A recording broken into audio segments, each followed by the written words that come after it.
Hi. Hi. Hello.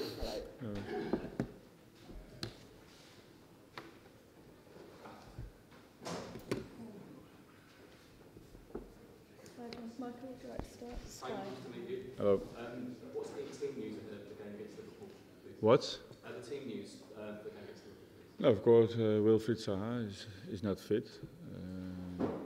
That's of course very negative news, of course, for our for squad or everybody who loves Crystal Palace. He's a very important player for our team. But yeah, it's like that. We have to deal with it, and we're gonna deal with it. And yeah, so other people have to stand up. The other, yeah, almost everybody is fit. Maybe not fit to play 90 minutes, but for example, Johan Kirby and MacArthur, you know, are fit, you know, to be ready to make some minutes. How long do you expect Wilfried Zaha to be out for?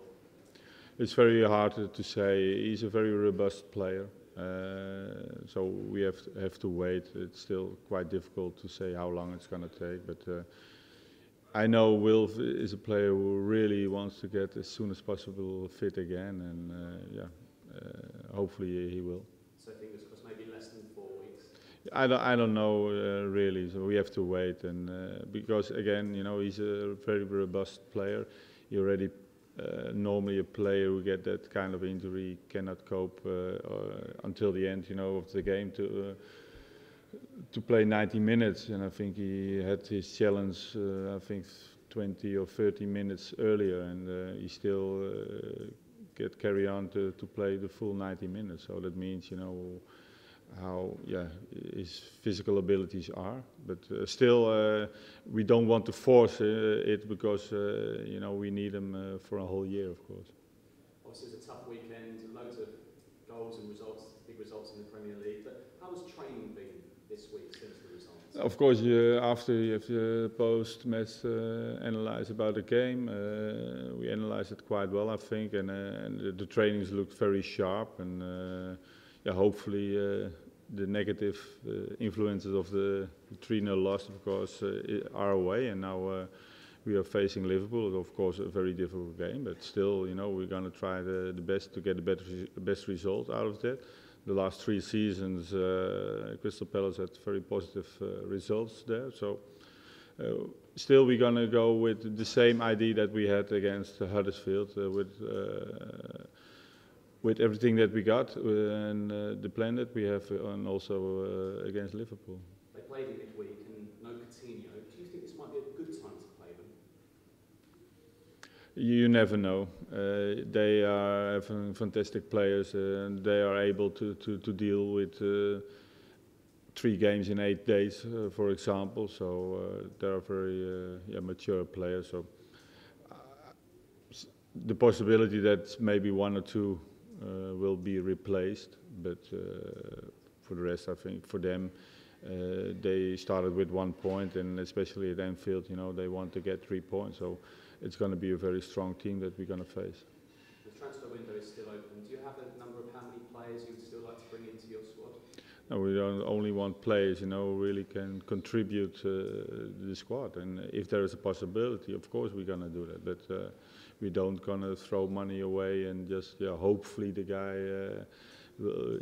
is a very good influence for our team. No, it has to really be a very quality player who can directly fit in the way we are playing, but also it has to be 100% fit. And what you see a lot of times also in my experience at Ajax, that you're gonna try at the end players and they are not physically fit, and you have to try to implement them, and then they have to wait. You have to wait 4 weeks, and you know, you want them from the start, and it's always difficult. And but I'm convinced that we're gonna make the right choices. German press are reporting that you're interested in Oliver Berg. Is that a player you'd like to see at Selhurst Park?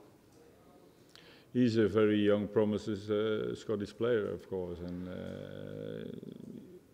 he had, I think, a great year also at Leipzig. Didn't play at all the matches, of course, but I don't know.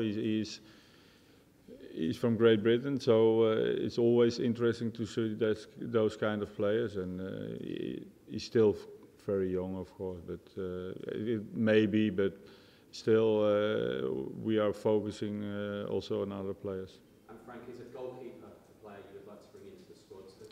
What I already said last week, we need a third goalkeeper, so it depends, if it's a promising one or directly can start or can challenging the first spot. So, we need one, that's for sure. Now, the fans' favourite last season was Mamadou Sakho. We'll see him possibly again on Sunday at Liverpool. We get a chance to speak to him, maybe ask for him to come back. I don't know if he's around. He's not with the squad all the time, so hopefully he's there. And of course, he had a major impact of last season to get us stay in the Premier League, and everybody recognized that, and so we know what his qualities are. The fans were positive after the game, and obviously you put on Twitter about fighting together. Have you been pleased by the reaction of the fans, and and given that you're making a lot of changes on the pitch with the formation, is the message just to keep on supporting us? Yeah, but I think that's also the strength of this club, especially the fans are very supportive for the team and also the staff, and they also understand, not in one day, you can change everything, and it takes time. And we saw some very positive things also. And again, Huddersfield was very clean; they played fantastic. But I think we can do much better. And we saw some highlights of that game, that we had also our chances, and we weren't so clean like Huddersfield. And hopefully, it's going to change very soon. I've had Manchester United fans asking me to ask you about Ivan Perisic. Obviously, he's linked with a move there. Would he be a player that would suit the Premier League, in your opinion, Frank? He's certainly a player with a lot of quality, and I think he will suit in every league, so also the Premier League. And finally from me, obviously Diego Costa at Chelsea is refusing to go back to his club. Have you ever had that situation as a manager? And if so, how did you deal with it? No, I never had that experience, and of course it's a very awkward situation for everybody, for the club, for the directors, for the player itself, for the manager. Of course, he has to respond every time, and it's out of his hands at that moment. So it's very hard to deal, and normally at that moment you have to just follow, the chairman or the club. That how they want to handle it, and that's the only thing. And you can focus on the players that really want to play for your team, and that's the most important thing. Thanks, Frank. Hi, Frank. How much are you looking forward to playing at Anfield? Have you played there before? Yeah, I think I played it with Bas. I don't know if it was Bas. I've been there, that's for sure. And it's a fantastic environment, of course, and I'm looking forward always. These are one of the famous stadiums in England, and if you are a player or a manager, you get that feeling, of course, and so I'm looking forward to go to Anfield. You mentioned the 3 wins that you've had in recent seasons. Have you spoken to the players that were involved in those games to get some inspiration perhaps? No, of course we know what we did at that moment, and we have to be realistic. And I think if we do that, then again we have a chance. And so the players who were there, they really understand what you have to do to get the result there. And that's like every game. You have to play as a team, and especially teams like us, like Crystal Palace. It always starts with the team first, and from there on you can get results. Might we see a change in the system, or will it be something similar to what you played against Huddersfield? No, I'm not a manager who suddenly, if we lose 3-0, and because what I already said, I also saw very positive things, and so I'm not gonna change the system for that.